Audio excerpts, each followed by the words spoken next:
Welcome to the Excel Still More podcast. I am your host, Chris Emerson. I'm here to encourage you in your walk with God.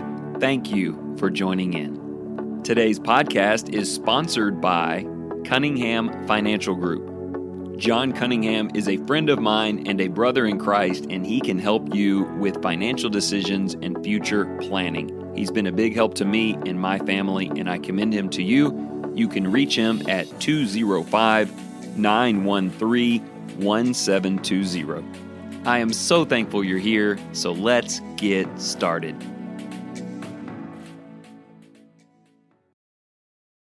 Hey, welcome back. I'm really excited today to share with you a conversation that I had yesterday with one of my best friends. Ben Shipley is an elder here at the Lindale Church, and he came by the office yesterday. We were just talking. We do that a lot. But I always enjoy it and get something out of it because Ben is the single most self-disciplined person maybe that I've ever met in my life. Once he decides that something is right, he doesn't care how hard it is. In fact, it's like it needs to be really difficult to accomplish in order to be worth his while. In that way, he's kind of a nice counterbalance to what we covered last week, where we talked about working smarter, not harder. Ben is a guy who is not going to labor foolishly. He's looking for the wisest, most efficient way to do it, but once he finds it, it doesn't matter how difficult it is. If he has determined it is the best way, he will find a way to do it. So he applies hard work, challenging steps to wise decisions. Let me give you a few examples from his past. He had a vice, an addiction, many, many years ago. He decided one day to give it up, and that was the end of it. He never went back, not once.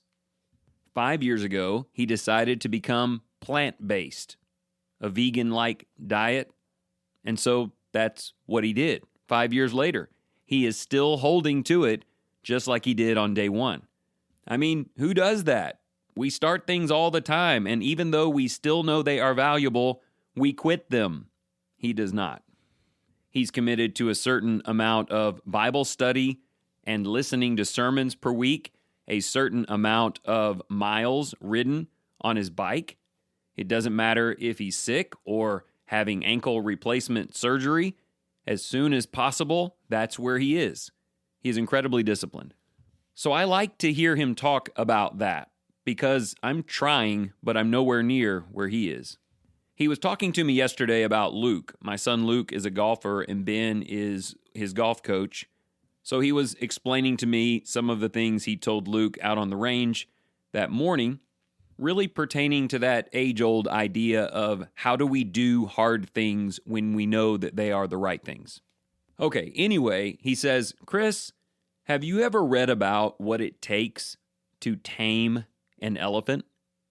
And I said, no. And he said, it is very hard to do. They are massive, dangerous, powerful animals. They are wild animals. Elephants have never truly been domesticated, where you kind of raise them generation after generation and cause adaptations to their behavior. They are wild and unpredictable. However, throughout history, their power has been extremely valuable, useful in war. You may think about Hannibal from ancient history. Useful in construction or carrying loads or any number of things. So throughout history, it has been worth people's while to tame an elephant. But it is a grueling process. In fact, I was doing a lot of research on that today in preparation for this episode. It is inhumane, really, the way that it is done, but it cannot be done any other way. If their will is not broken, if their minds are not changed, they will kill you. You have to completely break them down and then rebuild them in a different way. And each one has to go through the same process. Like I said, there's no generational domestication. But if you fail to do this correctly, it probably won't end well for you.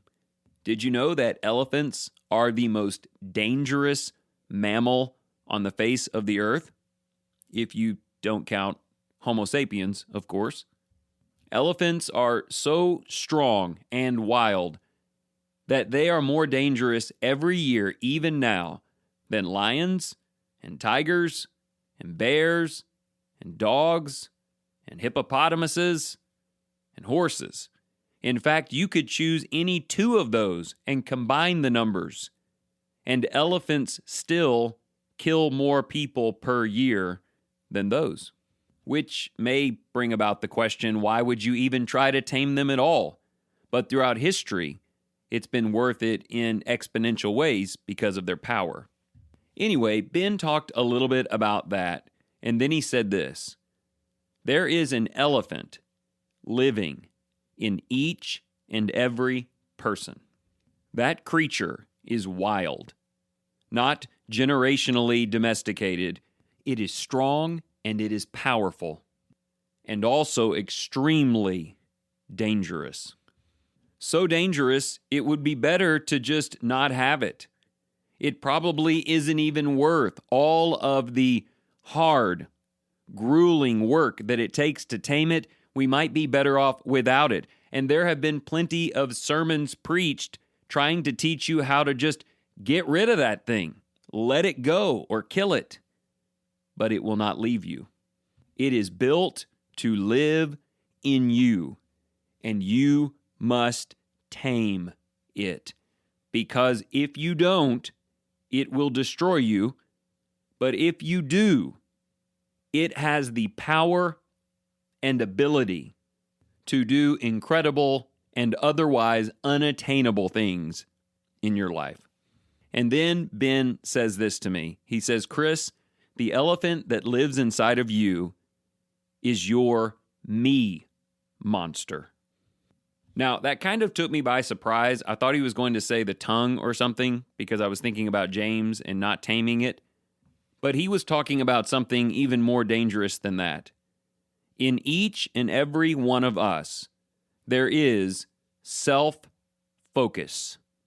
This natural inclination to focus on yourself, to take care of yourself, to think about yourself, and to do things that are good for yourself. Now, you can try to get rid of that. We can preach sermons that say, stop thinking about yourself. Stop looking out for your own interests. Get rid of that. Make it all about Jesus and all about others, but the elephant will never leave the room.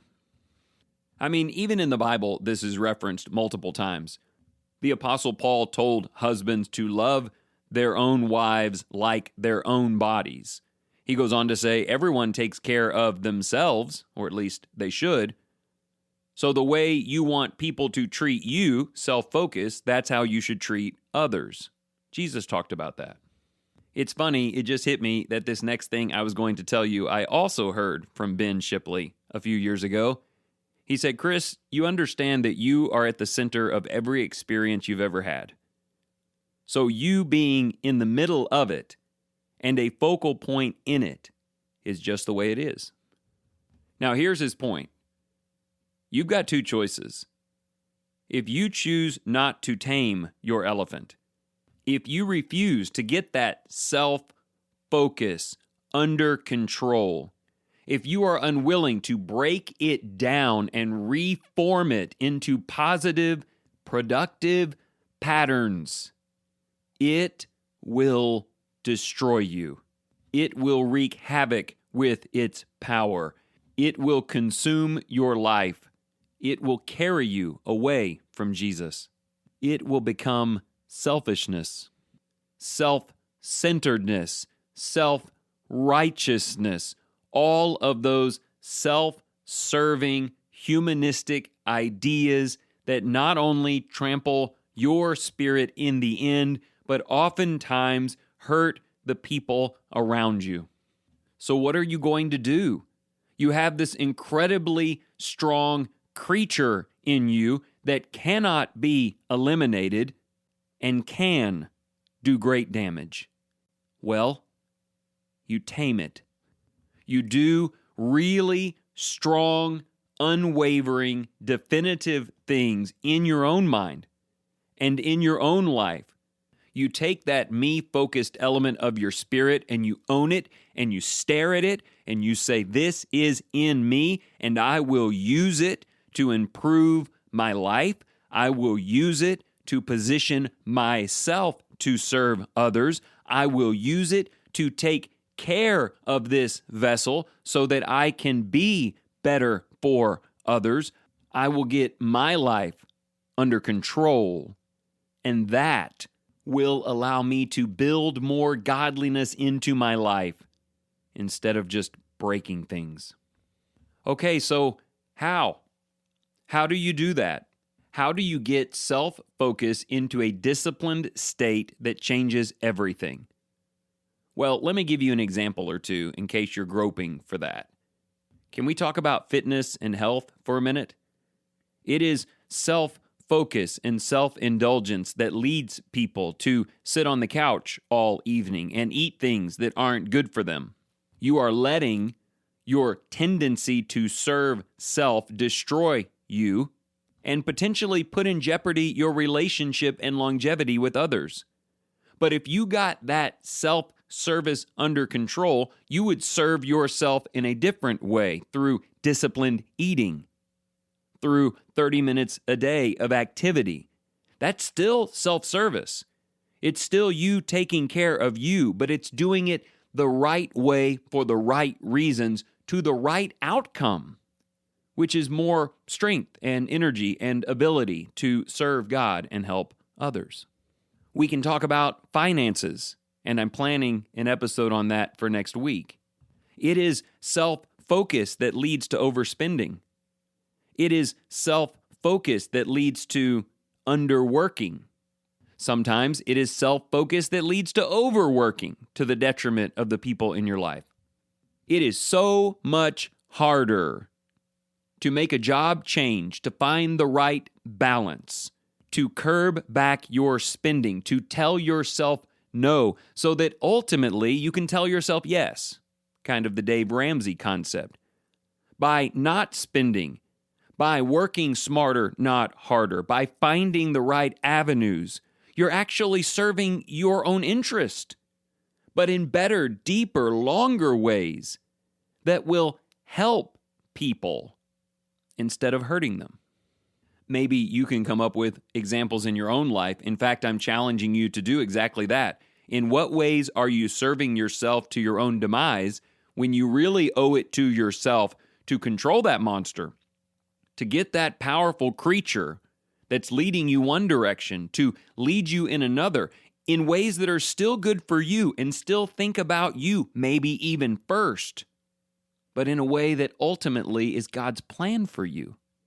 I think that's useful in spiritual discussions and faith and all of that, and it's useful in things like telling a 17-year-old why he needs to set his alarm in the morning and get his workouts in and chip and putt for 2 hours a day.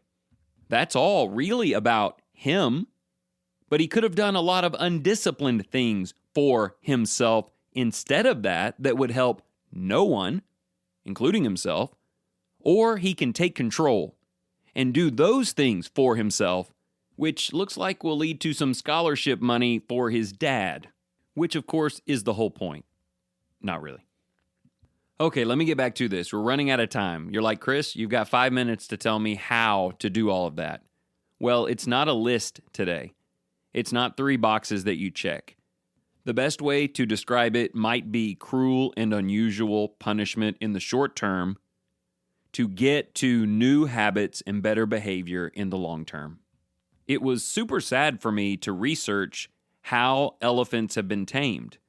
If it's so hard to do, how did they ever figure out a humane, casual, passive, kind way to do it? Because that's how we all do things nowadays, right? Well, they never did. The process of taming an elephant, you can Google it, it's awful.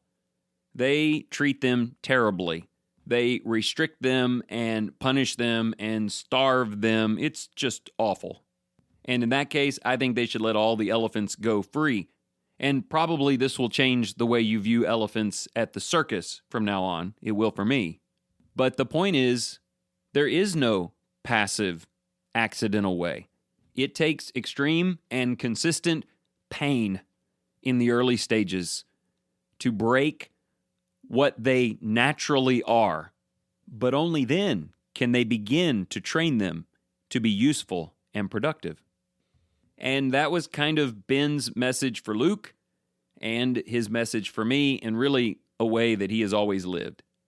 If you ask Ben now, is it hard not to eat meat or to get on the bike and go 20 miles or whatever he might be doing? Now he would say, no, I have trained myself, knowing that it is just the me monster in my life that I will always live with initial self-interest and even self-centeredness, not in a sinful way, just a natural way.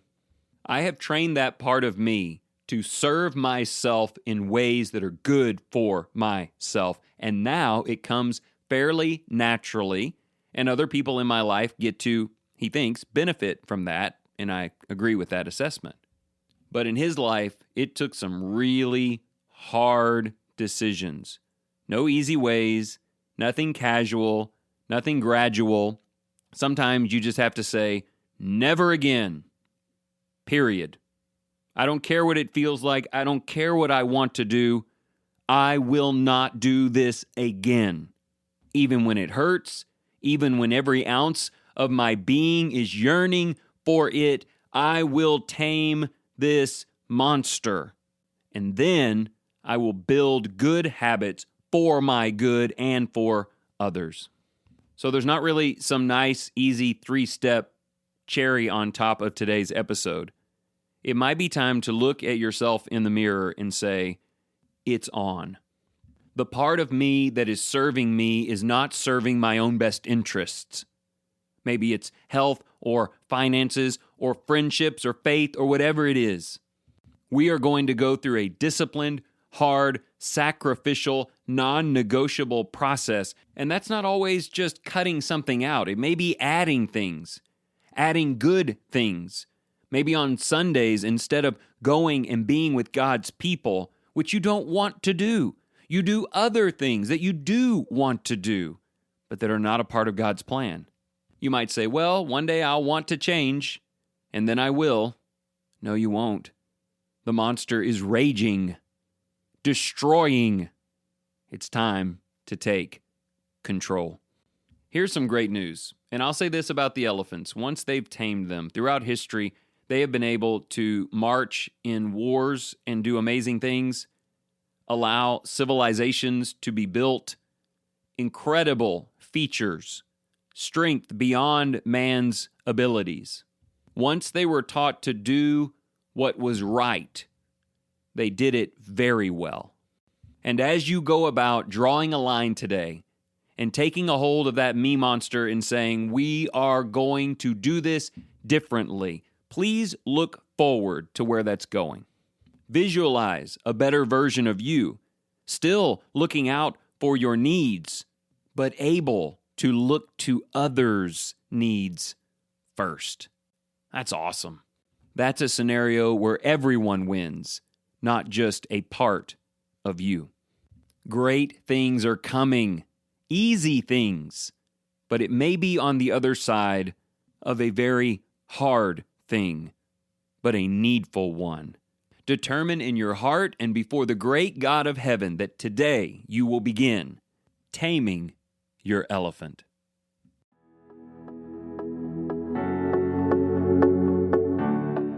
Thank you so much for joining in today. If you enjoyed this program, consider sharing it with your family and your friends.